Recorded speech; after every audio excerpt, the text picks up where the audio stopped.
Welcome to the Long Island Pine Barrens Society program. I'm Dick Amper. And I'm Kathleen Nasta. And we're here today at the Radisson Hotel in Hauppauge for the continuation of the What Are We Going to Do conference.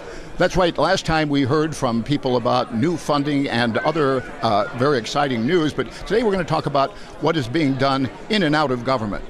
The conference is produced by the Long Island Clean Water Partnership, which is headed by Citizens Campaign for the Environment, Group for the East End, the Pine Barrens Society, and by the Nature Conservancy. It's sponsored by the Roush Foundation. So let's pick up that program from the last time. Let's go and talk to a few people here today. Absolutely. Hey, I'm with Mary Ann Taylor, and she's one of the presenters. What do you have to present to the group today? So today we're going to talk about groundwater mapping, how we're using computer models to map the areas contributing recharge to our public supply wells and our surface waters. Looking forward to it.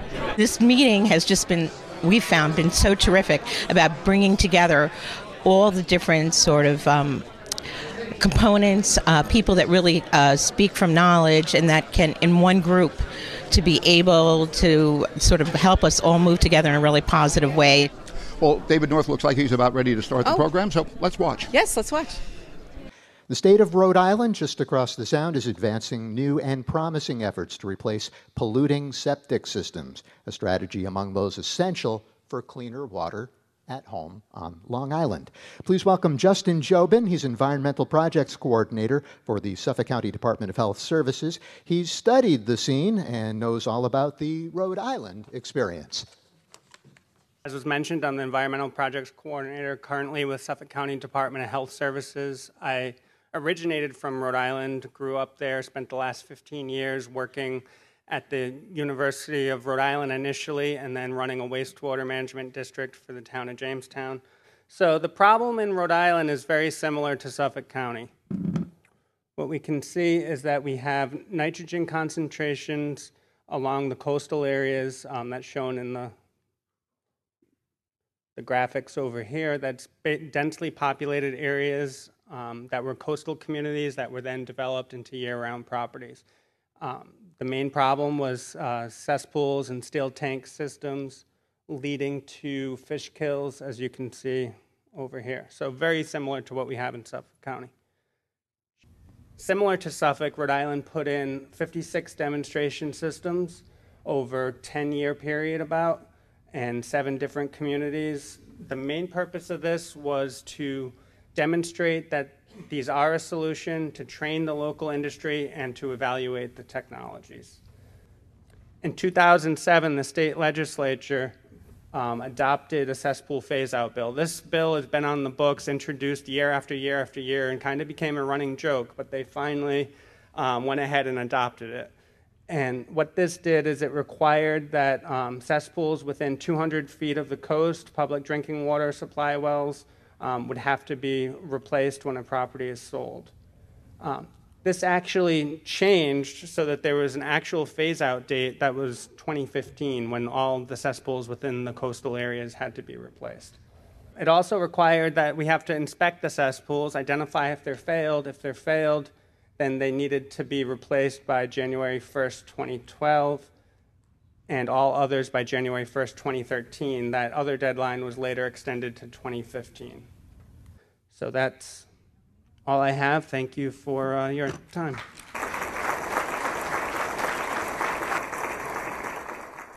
He is the chairman of the Environmental Conservation Committee for the New York State Assembly, the Honorable Stephen Englebright.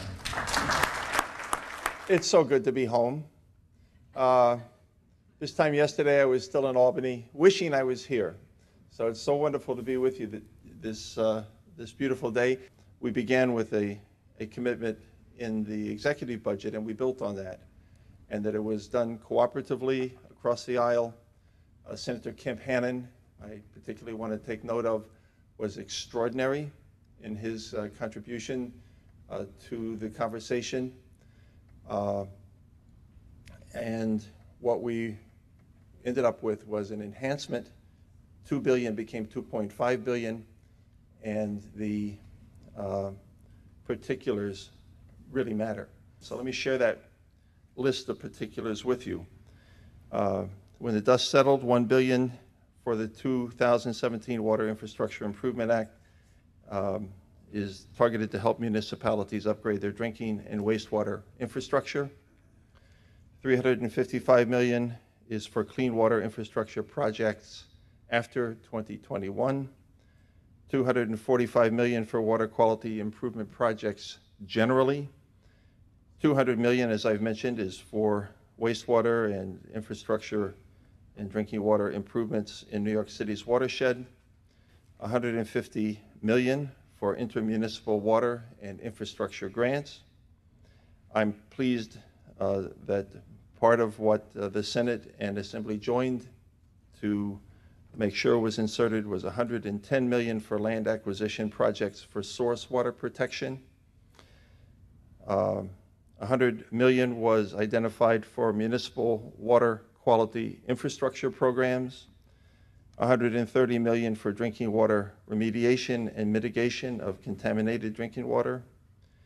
The next one is $75 million for upgrades and replacements of septic systems and cesspools. That's a direct result of your work. Congratulations. Thank you all. I'll just step aside for Assemblyman Fred Theo.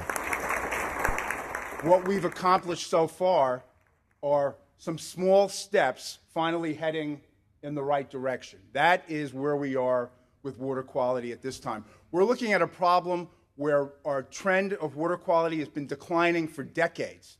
It is not going to be reversed in 1 year, in one legislative session. It's going to take a commitment for decades. It's going to take a financial commitment, and it's going to be something that we have to be dedicated to for a long, long time.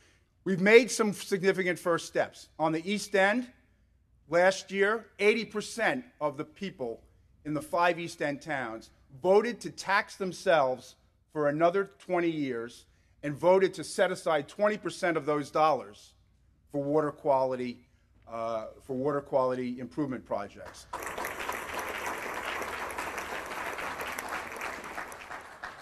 The state followed suit with the program that Assemblyman Engelbright talked about. $75 million set aside just for septic system replacements. The town of East Hampton is taking a leadership role. They have the first legislation moving forward to implement septic system replacements. So we're making good first steps. We need to give voters the opportunity to make a decision on the county level about a recurring, continuous revenue stream for water quality. And then finally, stop repeating the mistakes of the past. I'm going to give you one example. It's in the town of Southampton, my hometown. There's a proposal right now for a change of zone, a down zone, that would, right in the middle of the central Pine Barrens, that would increase density and build a golf course. On its face, it makes no sense.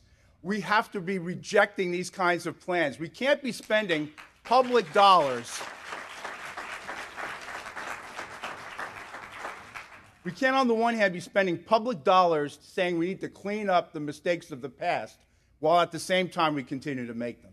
I thank you for all the efforts that you have made. You know, when it's the leadership that has really come locally that has made the difference for us in Albany, and has made the difference, I think, in town halls and in the county government. So I thank you for the efforts that you've made, and I look forward to continuing to work with you in the future. Thank you.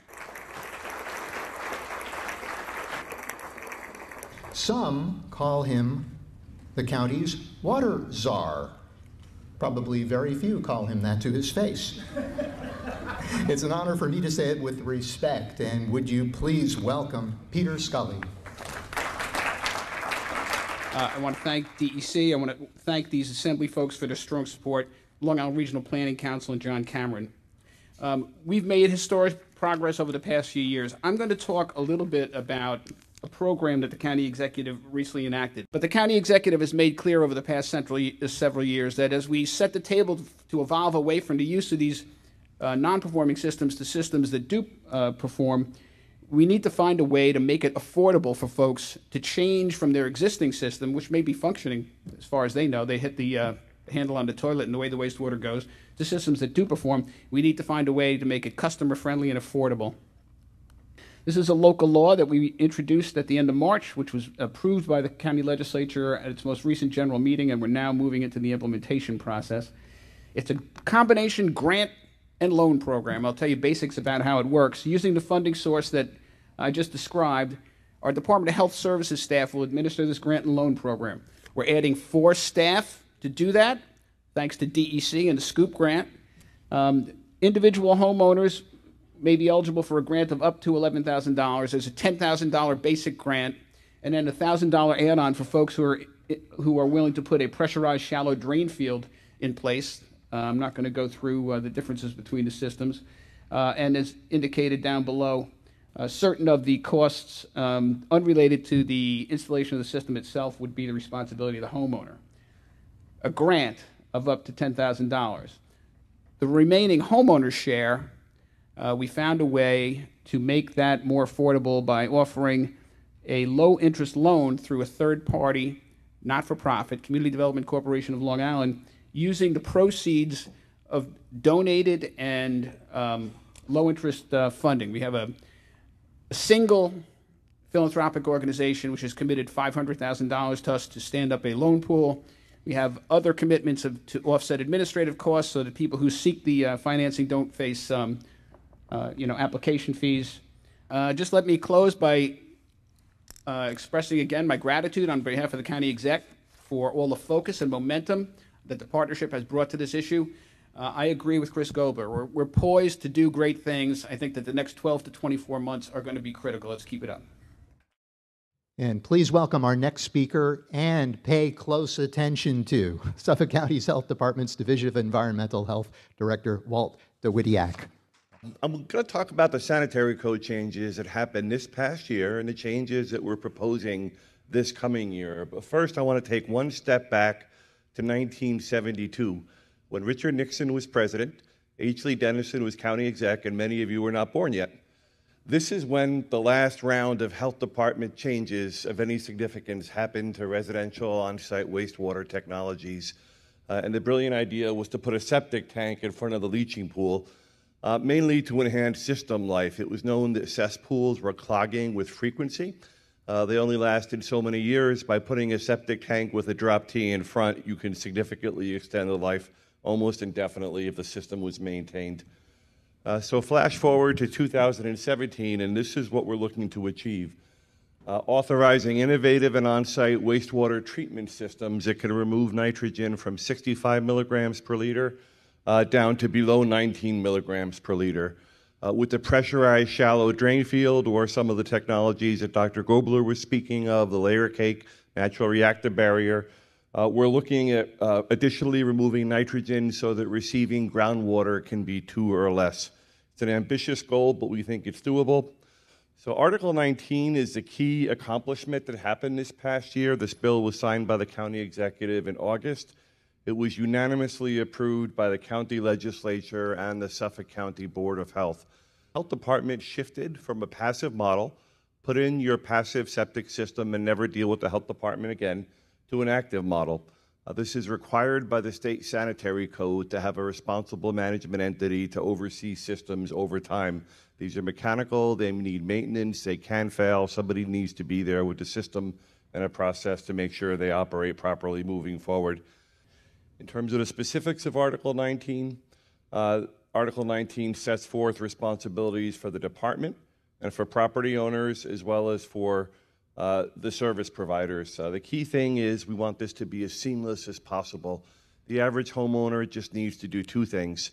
Pay your annual service contract, about $300 per year, and every 3 years you'll get a note from the health department saying, please re-register your system to ensure that you're still the owner of it, just to maintain continuity and records. Other than that, everything happens seamlessly, and what we think that for new construction, we're talking a couple of hundred commercials and over 1,000 residentials a year could be affected. That's a very significant number.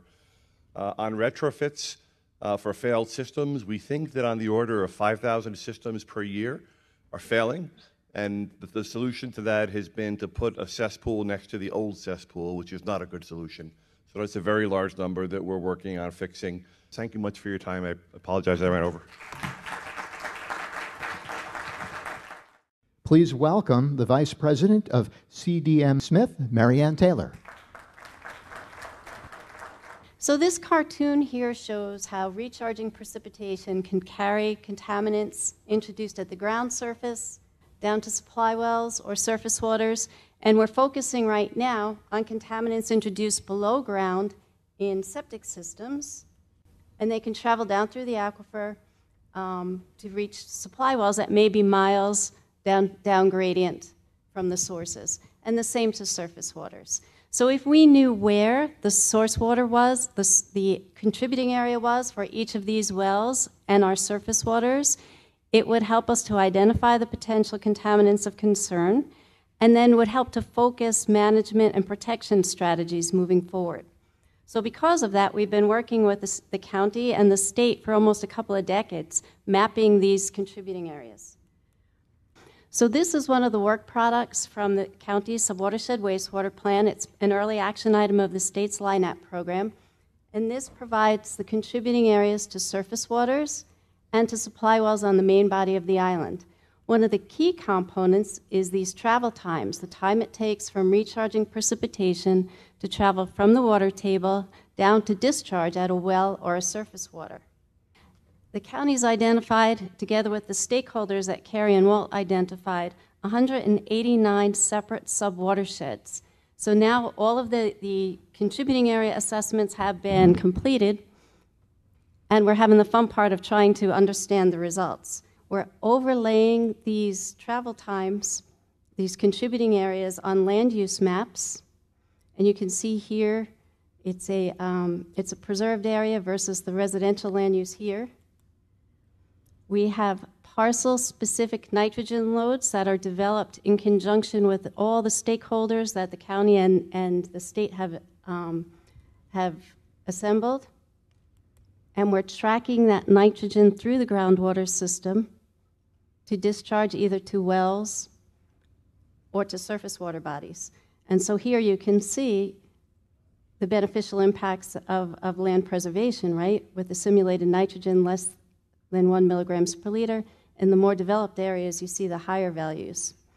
And so we're doing that, thank you. We're identifying what the nitrogen contribution is to each of the subwatersheds. And that's it. Thank you. Nassau County is making progress toward improving water quality on their South Shore. Let's find out about an ambitious and ingenious project moving forward along western Long Island. Please welcome from the Nassau County Department of Public Works, Brian Schneider. So I just want to backtrack 5 years to Superstorm Sandy. Inundated the Bay Park Sewage Treatment Facility with an 11-foot tidal surge, basically shutting down the plant, which serves roughly 500,000 residents in western Nassau County, basically from west of the Meadowbrook Parkway to the county line. The plant shut down for 56 hours. Luckily, through FEMA funding, $830 million made its way to the plant for a number of significant critical infrastructure upgrades, which I'm going to talk about very quickly. A new day has dawned, and that you may have heard about an existing infrastructure that exists underneath Sunrise Highway, which is an old aqueduct which existed to transmit drinking water into the city of Brooklyn from 1868 to 1962. The county purchased this system, which included a number of surface water impoundments, infiltration galleries, open slotted pipes, and a number of well fields, all feeding into a steel force main underneath the roadbed of Sunrise Highway. Of interest to note, this pipe was in excellent condition in 1977. We really did not know what to expect once we opened the pipe just a couple months ago, but I am very pleased to say that everything that we've seen so far in that pipe indicates that we can absolutely reuse it. Bay Park up to this pipe on Sunrise Highway, and then over to the existing ocean outfall at the Cedar Creek plant. So here's what we're hoping is going to be the resulting improvement at where the Reynolds Channel outfall is. So here, where these yellow graphical representations show is the total nitrogen loading to the western bays since 2013. These are actual readings, and we're under existing conditions, we're looking at about 4.7 million pounds per year of nitrogen being discharged to Reynolds Channel. But by diverting this effluent to the existing ocean outfall at Cedar Creek, we would reduce the nitrogen loading to the western bays by 99.4%. So we're basically turning the faucet off. That's all I have. Thank you. From the Long Island Pine Barrens Society, a man who, in fact, may require no introduction, the Executive Director, Richard Amper. Well, as may be expected, we want to talk about where we're going, and that not being done, it may sound like a complaint, but it isn't. It's simply saying there are other things that still have to happen, despite all of the good, positive things that you've heard today. One of the things that Long Island in general and Suffolk County in particular are going to need to do is to produce a recurrent revenue stream on an ongoing basis so that we can continue to pay money to those people who are going to be upgrading those systems or give them long-term loans. And we also need to create some sort of water quality improvement district. This would be something that would be managed by Suffolk, but it needs to be authorized by the state legislature. So we're asking the members of the county legislature to make this request. Exactly how we'll do that is another story. That's to be developed. But we need to provide for the funding and the rules and regulations to make this program work. What we really need to do now is to make sure that the Suffolk County legislature requests the authorization to put something on the ballot. The people of Suffolk County and Nassau County have spent $2 billion voluntarily at referenda over and over to support protecting land and water. And they have to continue to do that, so we have to make it possible for them to do that. I would like to thank Katie Meether, who basically coordinated the event for the Long Island Clean Water Partnership. This is an important public service that the partnership wants to provide, and thank you, Katie. Let's hear from our next speaker. He is from the Group for the East End, the organization's president, Robert DeLuca. Thank you all very much, and I will try, as another East Ender once said, Tony Bullock, to be mercifully brief. A couple of things. One is, I think it might have been our first one of these conferences, and someone had said, maybe it was Kevin McDonald, if I recall, he quoted from an old Chinese proverb, if we don't change direction, we'll probably end up where we're headed. And at that time, where we were headed wasn't so good.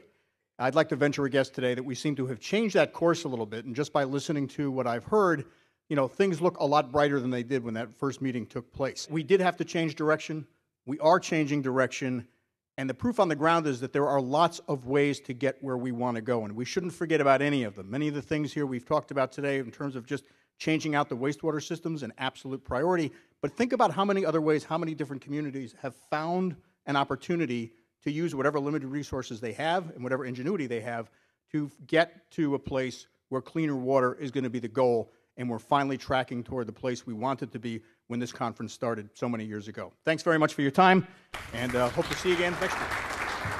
Next is the Executive Director of the Citizens Campaign for the Environment. It is my honor to welcome Adrienne Esposito.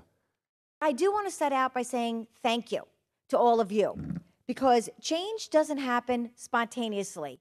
Change happens because people get up, show up, and speak up. That's what all of you have been brave enough and engaged enough to do. And that's what we need to have created this change. So in the last 5 years, we have an aqueduct that might, in fact, save the Western Bays. We worked on that for 10 years. 10 years, and now we see a golden horizon in front of us. We believe that once that nitrogen is taken out of Reynolds Channel, that those bays will be restored. In fact, Carl LeBeau, who's a marine scientist, has assured me of that. He says about 18 months, maybe 2 years, and the bays will come to life once again. Western Bays are the most, one of the more significant portions of the South Shore Estuary because they contain the most wetlands and diversity in bird life. So we're very excited about that. We have $2.5 billion in the state budget for wastewater and water-related programs. You know how much we had last year? Zero. There wasn't even, that line item didn't exist. We opened up a new line item in the New York State budget 3 years ago called the Wastewater Infrastructure Line Item. When it first opened, there was $50 million. This year, there was $175 million on top of the $2.5 billion, on top of a $300 million Environmental Protection Fund. There was unprecedented funding in the budget this year. We have come a long way. And I want to say, with the exception of the elected officials that came today, as someone who runs around the halls of Albany, I can tell you many elected officials are not getting up in the morning and saying, today's the day I'm going to protect water. That's not really happening a lot up there. When they hear from all of us, then it becomes the day they're going to protect water. That's what makes the change. That's what makes this a priority. That's what you did. That's what we did collectively by putting our voices collectively together. And that's why I sincerely want to thank you. And finally, for this program today, let's hear it for the Conservation Project's Director for the Nature Conservancy on Long Island, Kevin McDonald. So there's a sense that we're really moving in the right direction, that real work is happening. It's happening on a big scale, and it's happening on a detailed scale based on all the work that the county was just talking about. So some of the conversation today was the tremendous successes on the availability of new money that's been pledged in the last year or so in the state budget and in the ballot on the East End. Terrific, superb. And that money now makes possible the barrier that we previously had, which was we have the technology, it's just been developed in the last 3 years, and now we have to get it in the field. How do you get it in the field? Well, now we have the money.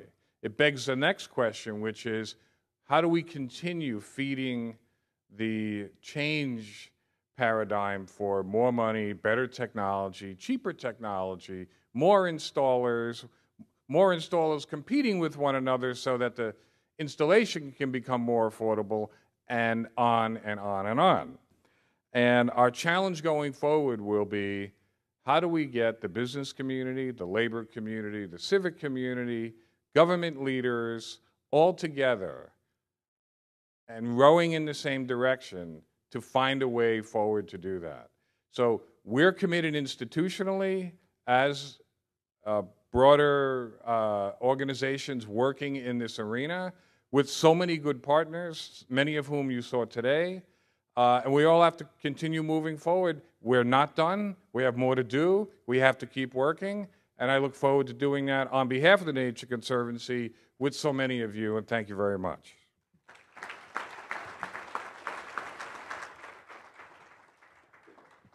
And going forward, it is my pleasure and my privilege to speak on behalf of the partnership, its members, representatives, and supporters. Thank you for being here. Thank you for your, in some cases, decades-long commitment to protecting and preserving our air, land, and water.